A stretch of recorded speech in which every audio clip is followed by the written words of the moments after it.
নমস্কার বন্ধুরা, Indian fresh কিউজিনে আপনাদের স্বাগত জানাই। আজকে আমি তৈরি করেছি বিয়েবাড়ির স্টাইলে একটা ফুলকপি রোস্ট। এই ফুলকপি রোস্টটা রুটি পরোটা নানের সঙ্গে জাস্ট খেতে অসাধারণ লাগে। তো এই ফুলকপি রোস্টটা আমি কিভাবে বানিয়েছি তো দেখতে থাকুন আমার ভিডিওটা। প্রথমে আমি একটা বড় সাইজের ফুলকপি নিয়েছি। এই ফুলকপিগুলোকে আমি একটু মিডিয়াম সাইজের করে কেটে নেব, খুব বেশি ছোট না আর খুব বেশি বড়ও না। তো দেখুন এইভাবে আমি ছাড়িয়ে নিচ্ছি ফুলকপিগুলোকে। এবার এগুলোকে 2 থেকে 3 বার খুব ভালোভাবে আমি জলে ওয়াশ করে নেব। গরম জলে ভাপানোর কোনো এখানে দরকার নেই। দেখুন এইভাবে আমি মিডিয়াম সাইজের ফুলকপিগুলোকে কেটে নিলাম। খুব ভালোভাবে আমাদেরকে 2 থেকে 3 বার ধুয়ে নিতে হবে। এরপর আমি ফ্রাই প্যান বসিয়ে দিয়েছি। দেখুন এবার খুব অল্প পরিমাণে সরষের তেল দিয়ে দিয়েছি। এখানে একটা আমাদের মশলা তৈরি করতে হবে, তো তার জন্য আমি এখানে একটা বড় সাইজের পেঁয়াজকে আমি চৌকো করে কেটে নিয়েছি, খুব বেশি ছোট করিনি। তো দেখুন এইভাবে আমাদেরকে পেঁয়াজটাকে কেটে নিতে হবে। পেঁয়াজে কেটে পরে হালকা তেলে একটু ফ্রাই করে নিতে হবে, খুব বেশি আমাদের এটাকে ফ্রাই করার দরকার নেই। এই দেখুন হালকা হালকা ফ্রাই করে নিয়েছি। ঠিক এই সময় আমি এখানে 10 থেকে 15টা মতো কাজু আমি ভেঙে নিয়েছি। সেই ভাঙা কাজুগুলোকে আমি এর মধ্যে অ্যাড করে দিলাম। কিছুটা চারমগজ দানা নিয়েছি আর কিছুটা পরিমাণে কিশমিশ আমি এর মধ্যে অ্যাড করে নিয়েছি।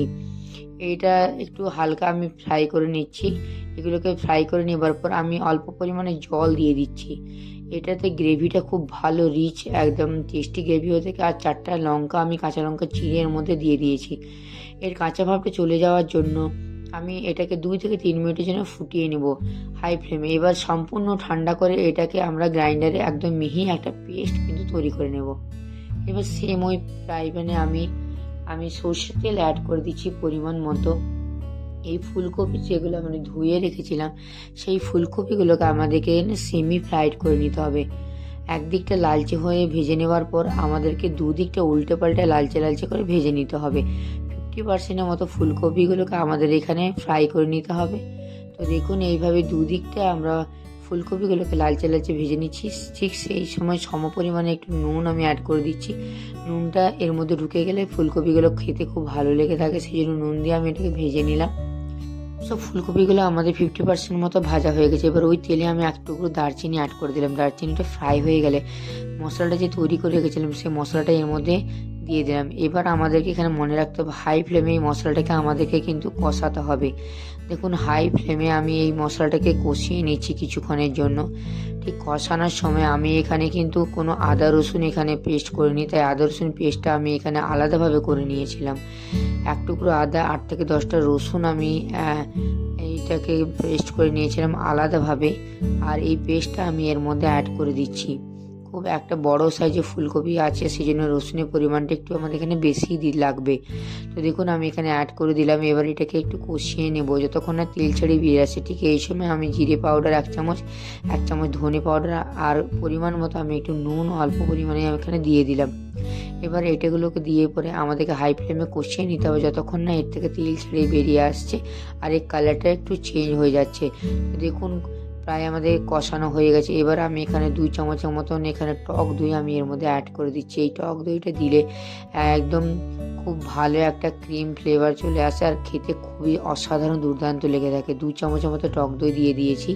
খুব ভালোভাবে কষিয়ে নিয়েছি, তেল ছেড়ে বেরিয়ে এসে গেছে। এবার আমি এর মধ্যে অ্যাড করে দিচ্ছি অল্প পরিমাণে জল আমি এর মধ্যে অ্যাড করে দিলাম।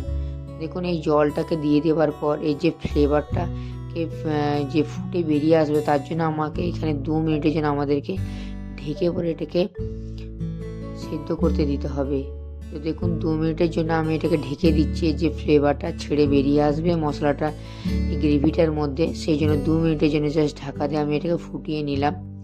তো দেখুন ফোটানো হয়ে গেছে, একটু গাঢ় গাঢ় চলে এসেছে গ্রেভিটা। ঠিক এই সময় আমাদেরকে 200 ml মতন দুধ আমি এর মধ্যে অ্যাড করে দিলাম। আবার সেম ওই গ্লাসে আমি আরও 1 গ্লাস জল এর মধ্যে অ্যাড করে দিলাম। খুব বেশি একদম গাঢ় হবে না, কারণ এর মধ্যে ফুলকপিগুলোকে আমাদেরকে বয়েল করতে হবে। তো সেই জন্য পরিমাণ মতো দুধ আর জল আমি নিয়ে নিলাম। খুব ভালোভাবে মশলাটার মধ্যে আমি এটাকে মিশিয়ে দিলাম।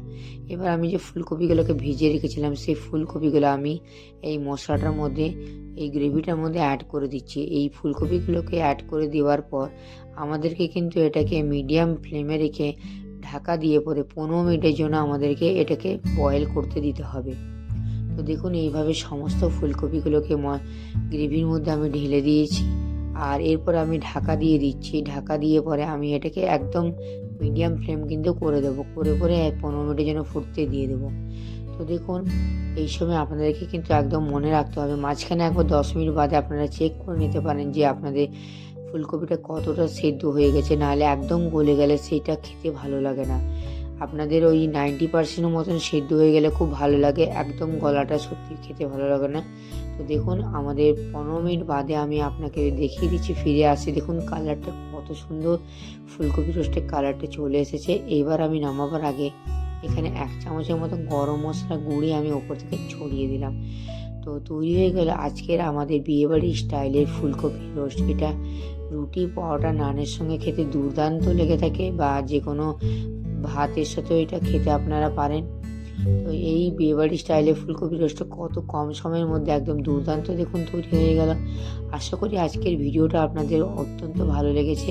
আর যদি ভালো লেগে থাকে বন্ধুদের সাথে শেয়ার ও লাইক করবেন, আর আমার চ্যানেলটিকে সাবস্ক্রাইব করে আমার পাশে থাকবেন, আর বেল আইকনে অবশ্যই ক্লিক করবেন। সমস্ত নোটিফিকেশান কিন্তু আপনারা সর্বপ্রথম পাবেন। ফিরে আসছি অন্য কোনো রেসিপি নিয়ে। ততদিনে আপনারা ভালো থাকুন, সুস্থ থাকুন, দেখতে থাকুন ইন্ডিয়ান ফ্রেশ কিচেন চ্যানেল।